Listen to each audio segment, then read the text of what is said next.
One other news thing that happened, Nick Cannon came to the aid of Kevin Hart. Kevin Hart got reprimanded. He got asked to MC one of these award shows that, you know, it's they give awards to,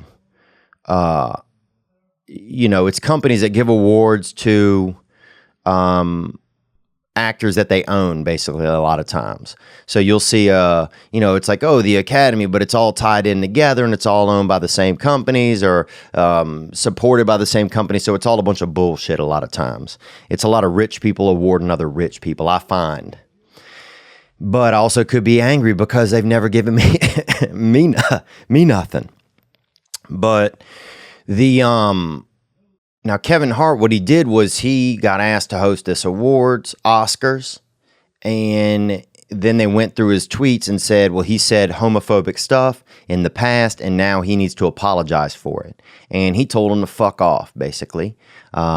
He did, but then he did apologize, but also told him to fuck off, that he didn't want to do it. And I commend him. You know, I commend him for that. I don't think if 5 or 6 people on Twitter get angry about something, then that should justify everyone.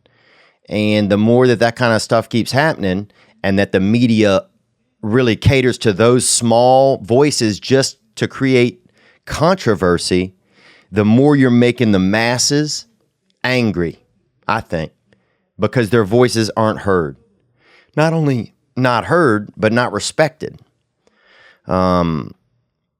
And so Nick Cannon came to his aid and made fun of other, you know, retweeted old things that other people had tweeted in the past, you know, called out Amy Schumer, Sarah Silverman, and Chelsea Handler, you know, 3 Jewish comedians that were, I guess, have been allowed to host shows, even though that they called people fags in past tweets.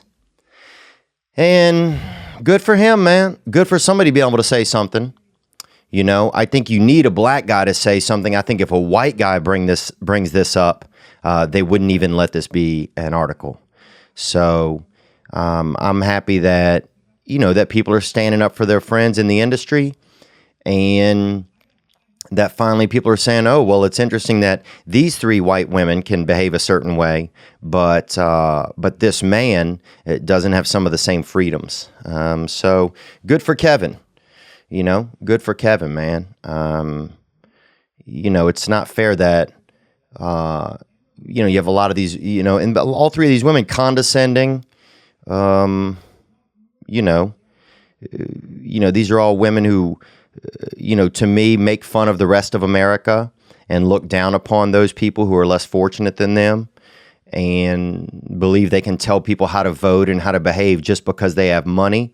A lot of extreme white privilege with these women, you know, so good for them. Good for those guys standing up against basically what's not, you know, you want equality, you got to treat people equal. And fuck these boring ass Oscar. Who gives a shit? Half the movies they pick always suck dick anyway. Dunkirk's the only good movie I've seen in the past 5 years. But anyhow, that's just my thoughts, and I could be totally wrong. Wow, you know what's crazy is my sister can't even read. But what does it have to do with us right now? Hope you enjoyed that video, and you can watch another. And you can watch this one, you can watch this one. Different options, different choices. Some guy just brings you one option, not this guy. 2 options. Watch one, this one or this one.